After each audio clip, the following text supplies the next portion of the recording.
గుంటూరులో నిషేధిత వెబ్సైట్లపై live nude వీడియోలు ప్రసారం చేస్తున్న ముఠాను పోలీసులు పట్టుకున్నారు. ఐజీ రవికృష్ణ తెలిపిన వివరాల మేరకు గుంటూరు సైబర్ క్రైమ్ పోలీసుల దర్యాప్తులో శ్రీకాకుళం, గుంతకల్లుకు చెందిన 3 నిందితులు గణేష్, జ్యోత్స్న, లవ్యీస్ అరెస్ట్ అయ్యారు. ఇప్పటివరకు 3 కేసులు నమోదయ్యాయి. ముఠా మరింతమంది బాధితులను టార్గెట్ చేసిందన్న విషయంపై విచారణ కొనసాగుతోంది. దాంట్లో ఎక్స్టామిస్టర్ లైవ్ అని కూడా ఉంటుంది. అది సైప్రస్ అనే దేశానికి సంబంధించిన వెబ్సైట్. అది భారతదేశంలోని నిషేధించబడిన వెబ్సైట్. దాంట్లోని లైవ్ కంటెంట్ అంటే అడల్ట్ కంటెంట్ వీళ్ళు ప్రొడ్యూస్ చేయడం, ఆ వెబ్సైట్కి దాన్ని వీళ్ళు సప్లై చేయడం, దాని ద్వారా క్రిప్టో కరెన్సీ ద్వారా నగదు సంపాదించడం. అదేవిధంగా దీంట్లోని మొత్తం 3 వ్యక్తులు మేము అరెస్ట్ చేయడం జరిగింది.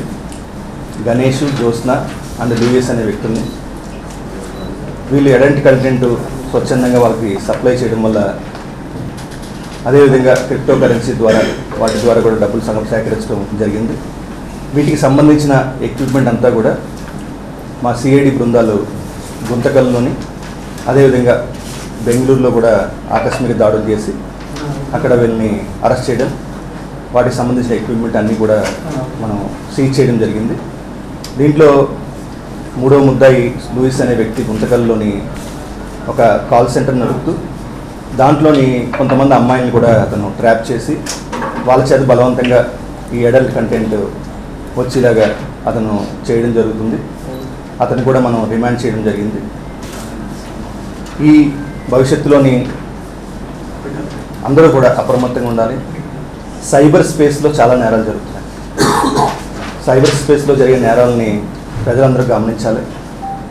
ఎటువంటి నేరాలు మీ దృష్టికి వచ్చినా సరే 1930కి కాల్ చేసి మాకు చెప్పాలి. ఈ 1930 నేషనల్ కాల్ సెంటర్ నెంబర్. అది ప్రతి నెంబర్ కూడా మాకు ల్యాండ్ అవుతుంది. సిఐడిలో కూడా మాకు ప్రత్యేకంగా I4C అని చెప్పేసి ఒక విభాగం ఉంది. ఆ విభాగంలో 24/7 మేము అందుబాటులో ఉంటుంది. మా కాల్ సెంటర్ వర్క్ అవుతుంది. 1930కి సమాచారం ఇవ్వాల్సిందిగా, అందరూ ఉండాల్సిందిగా మేము కోరుతున్నాం.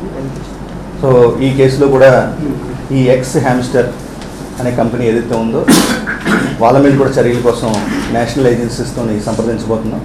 వాళ్ళకు కూడా త్రూ కరెస్పాండెన్స్ ద్వారా వాళ్ళ మీద కూడా చర్యలు అలా తీసుకోవాలి. ఈ కంటెంట్లోని ముఖ్యంగా పిల్లల్ని కూడా దింపే అవకాశం ఉంది. ఈ చైల్డ్ పోర్నోగ్రఫీ కూడా జరిగే అవకాశం ఉంది. కాబట్టి మేము చాలా కఠినంగా దీని మీద వ్యవహరించబోతున్నాం. ఈ చైల్డ్ పోర్నోగ్రఫీ ఇటువంటి విషయాలు కూడా చాలా కఠినంగా భారతదేశంలో చట్టాలు ఉన్నాయి. ఈ పనులన్నీ చేయొద్దని చెప్పేసి, ఇటువంటి పనులు ఎక్కడైనా జరుగుతుంటే మాకు సమాచారం ఇవ్వాల్సిందిగా 1930 ఈ సమాచారం ఇవ్వాల్సిందిగా అందరికీ విజ్ఞప్తి చేస్తున్నాం. సార్, ఈ క్రైమ్ ఎలా జరిగింది? మీకు ఎక్స్ హ్యామ్స్టర్ ఒక వెబ్సైట్ ఉంటుంది. దాంట్లో వీళ్ళు ఏం చేస్తారంటే ఇంకా మనకి ఆ వెబ్సైట్లో మనం చూసినప్పుడు నిషేధించబడింది, కానీ కొన్ని URL ద్వారా వీళ్ళు తెచ్చుకుంటున్నారు. అవి వేరే విధానం ద్వారా. దాంట్లో మనకి లైవ్ అనే ఒక ఆప్షన్ ఉంటుంది. ఆ లైవ్లోని అడల్ట్ కంటెంట్ ఉంటే ఇంకా మీకు అర్థమై ఉంటుంది. అశ్లీలమైన చిత్రాలు కానీ, దృశ్యాలు కానీ, వీడియోస్ కానీ వీళ్ళు లైవ్లో చూపిస్తే ఇంకా వీళ్ళకి కొన్ని పాయింట్స్ వస్తాయి.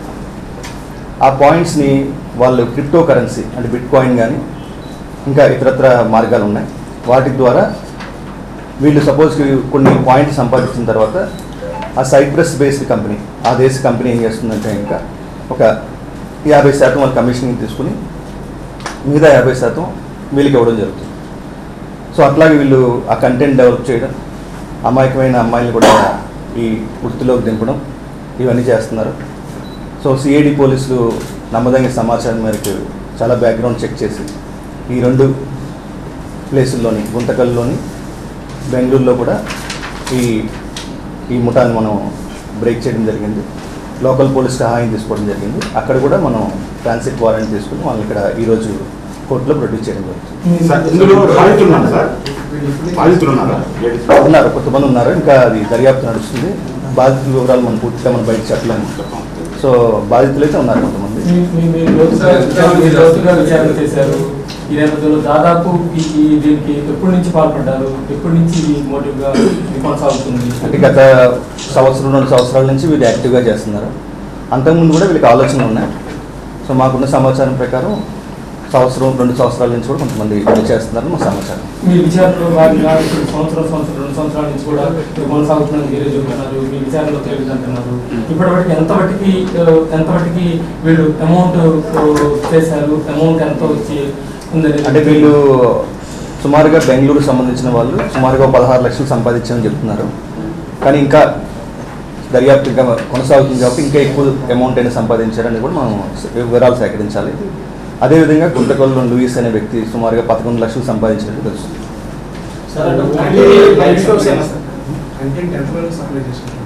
అంటే కంటెంట్ అంటే ఇంకా లైవ్లో వచ్చిన వాళ్ళు ఆ లైవ్లో కొనుక్కుంటారు. దానికి ఇట్ డిపెండ్స్, వాళ్ళు వారంలోని ఎన్ని గంటలు పని చేస్తారని దాని మీద కంటెంట్ ఉంటుంది. Subscription based. Only live shows sir, లేకపోతే వీళ్ళు ఏమైనా ఫోన్ వీడియోస్ కూడా చేసి వాటిని అవి కూడా చేస్తారని మనకు సమాచారం ఉంది. ఫోన్ వీడియోస్ ఉంది, అదేవిధంగా లైవ్ కంటెంట్ కూడా ఇచ్చిన సమాచారం. వాటిలో పాల్గొనే అమ్మాయిలు వాళ్ళు అంటే బలవంతంగా చేస్తున్నారా, లేకపోతే వాళ్ళకి ప్రలోభ పెట్టి తర్వాత డబ్బులు ఇచ్చి బలవంతం చేసి ఒకసారి అలవాటు అయిన తర్వాత బయట పెడతామని భయపెట్టి ఇట్లా రకరకాల కార్యక్రమాల ద్వారా వాళ్ళని దీంట్లో దించుతున్నారు. ఫేస్ మార్ఫింగ్ ఉంటుందా సార్? అంటే ఫేస్ చూపించకుండా చేస్తారు.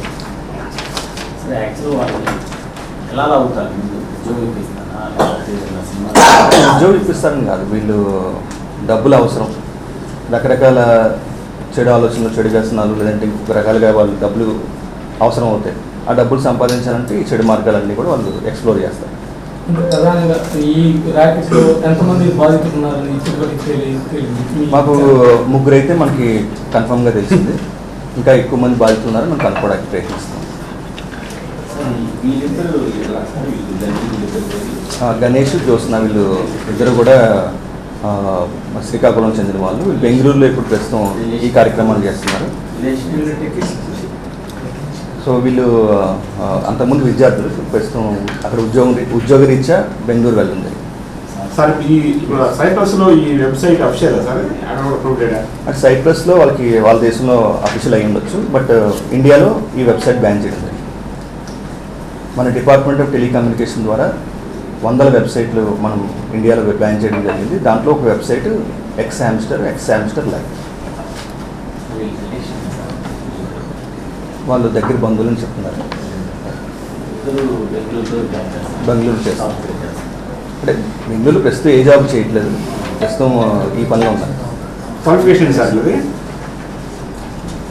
వాళ్ళు గ్రాడ్యుయేట్స్ అయ్యారు.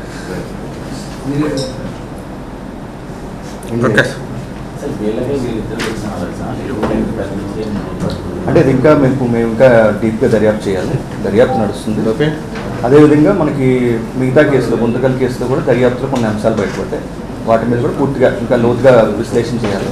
అంటే ఏ టైప్లో ఉంది సార్? ఏ టైప్లో ఉంది సార్ గుంతకల్ కేసు? గుంతకల్లో కాల్ సెంటర్ నడుపుతాడు లూయిస్ అనే వ్యక్తి. సో కాల్ సెంటర్లోని వచ్చిన అమ్మాయిల్ని ట్రాప్ చేసి బలవంత పెట్టి డబ్బులు ఎరచూపి అట్లాగా కొంతమంది చేసినట్టు సమాచారం. ఇండియన్ గుంతకల్ సంబంధిస్తారు. అంటే ఇద్దరు కూడా ఎక్స్ హామ్స్టర్కి సంబంధించిన అంశమే. సో మా పరిశోధనలో ఎక్స్ హామ్స్టర్కి సంబంధించి ఇట్లాగా ఎవరెవరు చేస్తున్నారు అనేది బ్యాక్గ్రౌండ్ చెక్లు మనకి బయటపడి నిజాలు కానీ కూడా.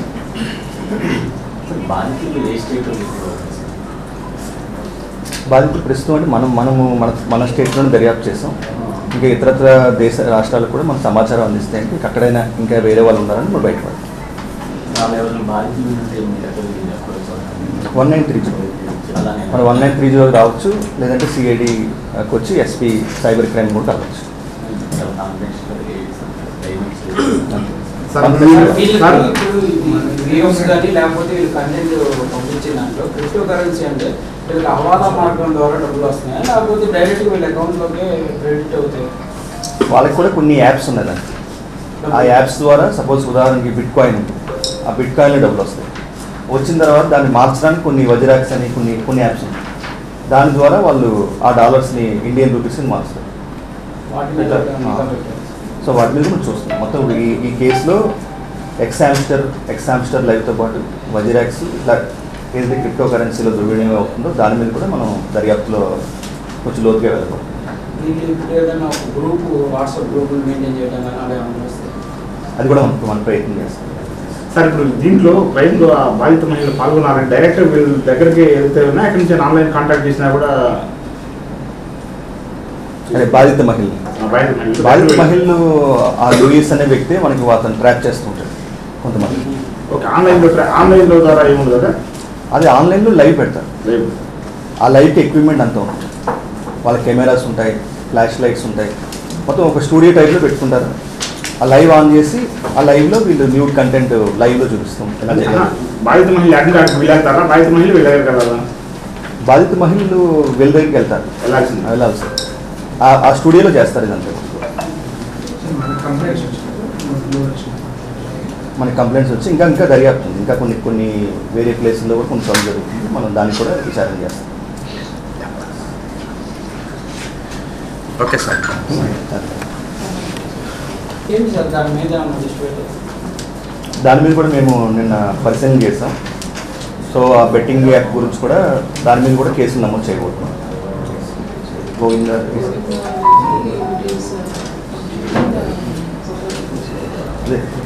ఇంకా మన డీటెయిల్స్ తర్వాత మేము ఇస్తాం. ఇప్పుడు సైబర్ స్పేస్ అనేది చాలా కలుషితం అవుతుంది. అంటే రకరకాల వ్యక్తులు దాంట్లోని దూషణలు చేయడం, అదేవిధంగా అశ్లీలంగా ప్రవర్తించడం ఇవన్నీ జరుగుతున్నాయి. సో యువత అంతా కూడా కొంచెం అప్రమత్తంగా ఉండాలి. సైబర్ స్పేస్లో మేము చాలా కేసులు నమోదు చేస్తున్నాం. అందరూ తెలుసుకోవాల్సిన విషయం ఏంటంటే, ఇంకా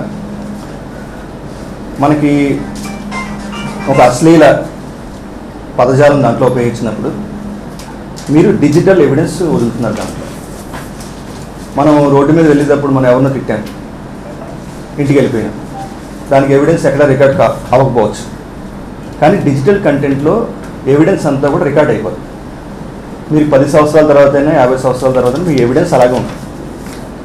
సో యువత తెలిసి తెలియక, లేదంటే ఇంకా తెలిసే ఎవరి మీద అభిమానంతోనో ఇంకో రకంగానో దాంట్లో మన భావజాలం మీద మనం ప్రేమను పెంచుకొని ఇలా చేయడం వల్ల మనకి ఏమవుతుందంటే, ఇంకా వాళ్ళు డిజిటల్ ఎవిడెన్స్, చాలా డిజిటల్ ఎవిడెన్స్ మనకు దొరుకుతుంది. ఇప్పుడు సిఐడి కూడా మేము చాలా సైబర్ కమాండోస్ అనేవన్నీ కూడా ట్రైనింగ్ తీసుకుంటున్నాం. చాలా సైబర్ క్రైమ్లో ఇన్వెస్టిగేషన్ కూడా చాలా బలోపేతం చేస్తున్నాం. సో భవిష్యత్తులోని ఈ క్రైమ్ ఏవైతే ఈ మధ్యకాలంలో సోషల్ మీడియా రకరకాల కేసులు నమోదైనయో వాళ్ళ ఎవిడెన్స్తో వాళ్ళకి కన్విక్షన్స్ వచ్చే అవకాశం, శిక్షలు పడే అవకాశం చాలా ఎక్కువ ఉంటుంది. సో వాళ్ళు దయచేసి అందరూ కూడా గుర్తుపెట్టుకోండి. యువకులు ముఖ్యంగా ఏదైనా మీకు వచ్చింది, ఒక వీడియో వచ్చింది, దానికి కామెంట్ చేసేటప్పుడు అశ్లీలంగా మీరు కామెంట్ చేసినా, ఇంకొకటి చేసినా సరే సైబర్ స్పేస్లో ఆ ఎవిడెన్స్ ద్వారా మీరు కూడా నేరస్తులు అయ్యే అవకాశం ఉంది. వాటికి దూరంగా ఉండండి. మీ భవిష్యత్తు, మీ పిల్లల భవిష్యత్తు, మీ తల్లిదండ్రుల భవిష్యత్తు, వీళ్ళందరి గురించి ఆలోచించండి. సైబర్ స్పేస్ని మనం క్లీన్ చేసుకోవాల్సిన అవసరం వచ్చింది. మనకి ఇప్పుడు నేను ఐజీ ఈగల్, అదేవిధంగా సైబర్ సెక్యూరిటీ ఇన్ఛార్జ్ కింద ఉన్నాను. సో 2 ఎడిక్షన్స్తో మనం సఫర్ అవుతున్నాం సొసైటీలో. ఒకటి డ్రగ్స్ సంబంధించిన ఎడిక్షన్స్, దానికి డీల్ చేస్తున్నాం. అదేవిధంగా సైబర్ చూస్తే సైబర్ ఎడిక్షన్ కూడా మనం చాలా జాగ్రత్తగా గమనించాలి. ఎక్కువ మంది మనం చూస్తుంటే ఇంకా ఎక్కువ గంటలు యువత కూడా దాంట్లో ఉంటున్నారు. దాంట్లో ఉండడం వల్ల రకరకాల ఆలోచనలు, చెడు ఆలోచనలు ఇవన్నీ వస్తాయి. సో మీ అందరూ కూడా తెలుసు, ఎవరైనా మనము చెత్త తీసుకొచ్చి ఇంట్లో వేస్తే మనం ఒప్పుకోం. మన ఇంట్లో వేస్తే చెత్తను మనం ఒప్పుకోనప్పుడు మన మెదడులో చెత్త వేస్తున్నారు, డిజిటల్ చెత్త. దాని డిజిటల్ కంటెంట్ అంతా కూడా అవసరం లేని కంటెంట్ మన ఫోన్లోకి వచ్చేస్తుంది, సోషల్ మీడియాలో. సో ఏది చూడాలి, ఏది చూడకూడదు, ఏది చూడడం వల్ల మనం ఇన్ఫ్లుయెన్స్ అవుతున్నాం, దానివల్ల మనకు వచ్చే నష్టాలు ఏంటి. మనం ఒక్కసారి మనం కేసులో మన ఇరుక్కుని జైలు పాలైతే దానివల్ల వచ్చే నష్టాలు ఏంటి, మనకి మన కుటుంబానికి వచ్చే ప్రమాదాలు ఏంటి, తర్వాత పిల్లలకు వచ్చే ప్రమాదాలు ఏంటి. పిల్లలు ఎక్కడ చదువుకుంటారు, తండ్రి పలానా సోషల్ మీడియా కేసులో దేంట్లో అరెస్ట్ చేయడం చెప్తారు. అతను ఒక 10 రోజులకు 15 రోజులకు బెయిల్లో రావచ్చు బయట. కానీ ఆ పిల్లల మానసిక పరిస్థితి, ఇవన్నీ మనం అర్థం చేసుకోవాలి. సో సోషల్ మీడియా ఉపయోగించేటప్పుడు చాలా జాగ్రత్తలు తీసుకోవాలి. దాంట్లోని ఆ స్పేస్ని మనం చాలా జాగ్రత్తగా ఉపయోగించాలి. పొరపాటును కూడా మీరు అశ్లీల పదజాలం కానీ ఒకరు దూషించడం కానీ ఒక కుటుంబ సభ్యులు కానీ ఇంకోళ్ళు కానీ ఎవరైనా కావచ్చు అది సో చేయడం కానీ చేయకూడదని మేము ప్రత్యేకంగా విజ్ఞప్తి చేస్తున్నాం. అదేవిధంగా అటువంటి నేరాలు జరిగినప్పుడు దయచేసి 1930కి సమాచారం ఇవ్వాలి. అదేవిధంగా మీ అందరికీ తెలుసు గత కొంతకాలంగా మనకి డిజిటల్ అరెస్ట్ అని ఇటువంటివి కూడా జరుగుతున్నాయి. అదేవిధంగా సైబర్ ఫ్రాడ్ చాలా జరుగుతున్నాయి, ఓటీపీ ఫ్రాడ్స్ జరుగుతున్నాయి, ఇన్వెస్ట్మెంట్ ఫ్రాడ్స్ అని కొన్ని వస్తున్నాయి. సో ఇవన్నీ కూడా ఎక్కడైనా సరే మీకు ఎటువంటి వాటిల్లో సైబర్ క్రైమ్లో కానీ మీరు బాధితులైతే ఇంకా 1930కి దయచేసి ఫోన్ చేయండి. ఫోన్ చేసి సమాచారం ఇవ్వండి. మీకు వెంటనే మనం I4C కాల్ సెంటర్ ద్వారా రెస్పాండ్ అయ్యి మీకు న్యాయం చేయడానికి మా టీమ్స్ మీకు సిద్ధంగా ఉన్నాయి. Thank you sir. 1930 వల్ల సరైన వాళ్ళకి న్యాయం జరగకపోతే ఎవరు కాంటాక్ట్ అవ్వాలి సార్ సైబర్ క్రైమ్లో? అంటే 1930లో మనము వచ్చిన వెంటనే అది మళ్ళీ పోలీస్ స్టేషన్ మనం పంపించడం జరుగుతుంది. దాని కంటెంట్ అంతా కూడా మనం స్క్రూటినైజ్ చేస్తాము. చేసిన తర్వాత జరుగుతుంది. సో మీరు 1930లో మీకు సంప్రదించండి. ఎక్కడైనా ఎవరైనా సరే సార్ చాలా మంది సంప్రదించారు, దాంతో ఆ రోజు రిసీవ్ చేసుకున్నారు, వాళ్ళని ఫోన్ అంటున్నారు, ఆ తర్వాత దాన్ని ఫాలో అప్ ఉండలేదు. దానికి సంబంధించి ఫర్దర్గా ఎవరన్నా కంప్లీట్ అలాంటి ఎవరో ఉన్నారు సార్? మీరు సిఐడి కూడా రావచ్చండి. ఎస్పీ సైబర్ క్రైమ్ ఉన్నారు ఇక్కడ కృష్ణప్రసన్న గారు. సో అట్లాగే I4Cలో ఎక్కడైనా మీకు కంప్లైంట్ ఇచ్చాము కానీ చర్యలు లేవు, ఎఫ్ఐఆర్ లేదు అని ఇట్లా ఉంటాయంటే మాకు సంప్రదించండి. సిఐడికి విభాగానికి రావచ్చు. Will take care of head office. వాస్తవం ప్రాక్టికల్గా ఉంటుందంటే మామూలు కేసుల కన్నా సైబర్